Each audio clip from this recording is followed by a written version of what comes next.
Всем привет, меня зовут Оскар, с вами канал IT Вердикт, и сегодня мы поговорим о наушниках с костной проводимостью, что это такое и для чего это нужно. Говорить мы будем на примере доступного OEM варианта, который может иметь разные названия при продаже, однако, как правило, маркируется как Z8. Вообще о наушниках подобной конструкции я знал достаточно давно, однако именно послушать мне их все никак не доводилось. И вот любопытство все же заставило меня заказать эти наушники, и сейчас я поделюсь своими впечатлениями. Описывать подробно способ работы подобных наушников я не буду, оставлю несколько ссылок в описании, чтобы почитать на эту тему. Если вкратце, то наушники генерируют вибрации, которые при соприкосновении с костью передаются на внутреннее ухо и воспринимаются соответственно как звук. По факту система аналогична стандартному способу передачи звука, однако данный способ адаптирован именно под передачу звука через твердую поверхность, в нашем случае через кость. Теперь о самих наушниках. Упакованы они очень хорошо, в комплекте идет инструкция на англо-китайском, проводок для зарядки и беруши. Наушники выполнены в стандартном для такого типа форм-факторе. Это две функциональные области с моторчиками и кнопками управления и соединяющая дуга. Тут, кстати, есть и микрофон, который не сказать, что отличный, но разговаривать через него можно. На левой стороне наушников расположена кнопка для управления музыкой и звонками. Один клик, чтобы ответить на звонок или положить трубку, а также плей-пауза в плеере. Долгое нажатие — отклонить вызов. И двойной клик для переключения треков.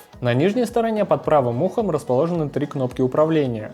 Одна для включения и выключения наушников и две кнопки регулировки громкости, долгим зажатием которых можно, кстати говоря, и переключать треки. Также тут под заглушкой расположен microUSB порт для зарядки наушников и рядом с ним индикатор состояния. Ободок у наушников очень гибкий, что исключает неожиданную поломку или что-то подобное. Наушники с точки зрения надежности отличные и собраны очень хорошо. Теперь по характеристикам. Несмотря на небольшую аккумуляторную емкость в 200 мАч, наушники работают до 6 часов, и это очень неплохо. Диапазон частот 20-20 тысяч Гц, сопротивление 8 Ом, а чувствительность 88 дБ. Дальность передачи сигнала, кстати говоря, тоже хорошая, и наушники спокойно берут из соседней комнаты. Возможно, это потому, что модель поддерживает Bluetooth 5.0, по крайней мере так заявлено на странице покупки. Ну и собственно о звуке. Звук из коробки у наушников посредственный, однако есть нюансы и надо понимать сферу применения. Это совершенно не те наушники, в которых вы будете наслаждаться музыкой лежа в кресле под пледом и попивая горячий чай.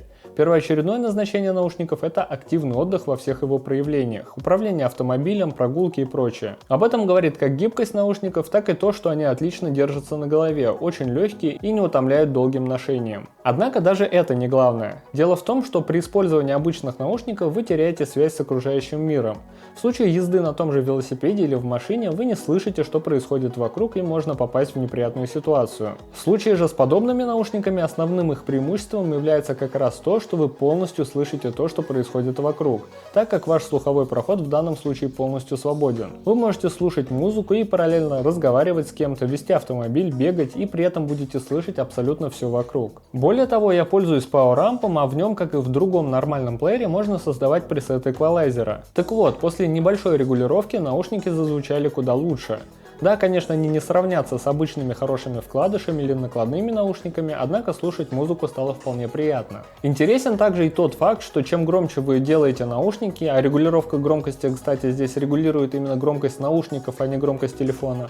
Так вот, чем громче вы их ставите, тем больше вы ощущаете те самые вибрации. Особенно в музыке с отчетливым басом и на максимальной громкости вибрация ощущается достаточно хорошо. Также и беруши в комплекте не просто так. С ними звук очень сильно меняется, и под использование наушников с ними нужно делать отдельный пресет эквалайзера. Возможно, в таком случае можно добиться еще более хорошего звучания, однако я не пробовал, так как для меня это наушники исключительно для спорта и вождения. Единственным минусом, на мой взгляд, является то, что звучат они как наушники полуоткрытого типа.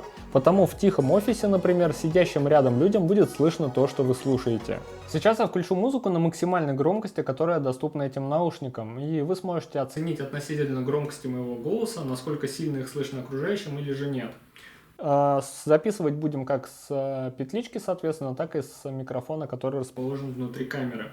Поехали. Так, ставим максимальную громкость. Звучат они по-разному, будучи надетыми на голове, либо же вот в таком состоянии.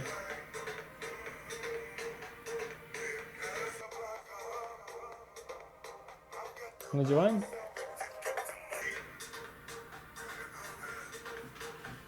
Это максимальная громкость, напоминаю.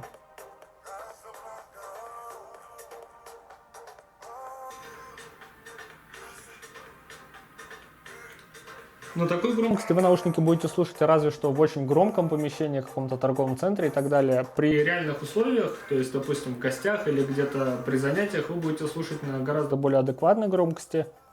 Сейчас я ее поставлю. И в таком случае, я думаю, наушники слышно гораздо меньше, и этот минус уже не столь значительный.